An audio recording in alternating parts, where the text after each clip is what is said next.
हाय दोस्तों, अकाउंटिंग का डेप्रिसिएशन के ऊपर एक न्यूमेरिकल देखेंगे। 2 machines are purchased at follows. तो कंपनी ने 2 मशीन्स परचेज की है।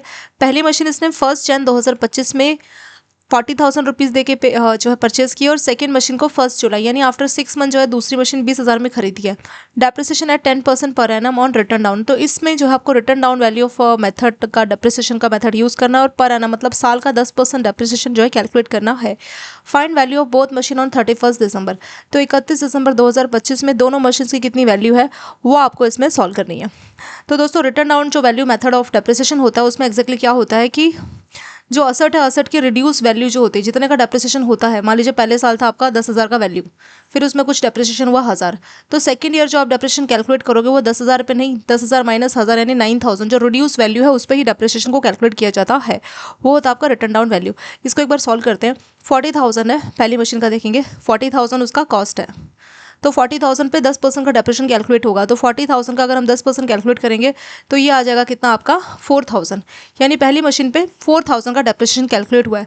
पर क्या हमें पूरे साल का लेना है? यस दोस्तों, 1 जन 2025 को मशीन खरीदी गई है और 31 दिसंबर 2025 यानी पूरे साल यानी पूरे 12 महीने का डेप्रिसिएशन लेना है, और 10% पर एनम बोला था तो 10% का रेट लगेगा।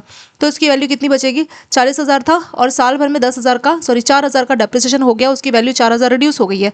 तो उसकी वैल्यू कितनी बची? Final value at end of 1 year 40,000 minus 4,000, तो ये आ जाएगा 36,000, यानी पहली मशीन की जो वैल्यू बचेगी वो बचेगी 36,000। ऐसे हमें सेकंड मशीन का भी वैल्यू कैलकुलेट करना है कि वो कितना रहेगा। तो सेकंड मशीन की कॉस्ट कितनी दोस्तों? वो है आपकी 20,000। ये आपकी सेकंड मशीन है। तो 20,000 में कितने का डेप्रिसिएशन लगेगा? तो पहले उसका टाइमिंग देखना होगा कि दूसरी मशीन कब खरीदी गई है। वो खरीदी गई है 1 जुलाई 2025 को, और हमें उसका डेप्रिसिएशन कैलकुलेट करना है 31 दिसंबर। तो यहाँ पे टाइमिंग बहुत इंपॉर्टेंट है दोस्तों। 1 जुलाई से आपको 31 दिसंबर के बीच में देखना होगा कि कितना टाइम हुआ है। 1 जुलाई 2025 से लेके 31 दिसंबर 2025 के बीच में कितना टाइम होगा। अगर आप काउंट करें तो जुलाई, अगस्त, सितंबर, अक्टूबर, नवंबर, दिसंबर, तो यहाँ पे 6 महीने का डेप्रिसिएशन हमें कैलकुलेट करना है। तो हमें पूरे साल का 10% दिया है, तो जो भी पूरे साल का डेप्रिसिएशन उसको हम हाफ करेंगे तो उससे हमें 6 महीने का डेप्रिसिएशन आ जाएगा।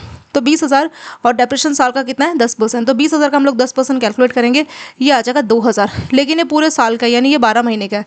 हमें कितने का चाहिए? हमें सिर्फ 6 महीने का चाहिए। क्यों? क्योंकि 1 जुलाई से लेके 31 दिसंबर 2025 के बीच में सिर्फ 6 मंथ होता है, और ये जो हमने 2,000 डेप्रिसिएशन कैलकुलेट किया है इस सेकंड मशीन पे वो है 12 महीने का। तो हमें कितना चाहिए? 6 महीने का चाहिए। तो 12 महीने का यानी 1 साल का डेप्रिसिएशन आया 2,000, तो 6 महीने का कितना आएगा? इसको हाफ कर देंगे।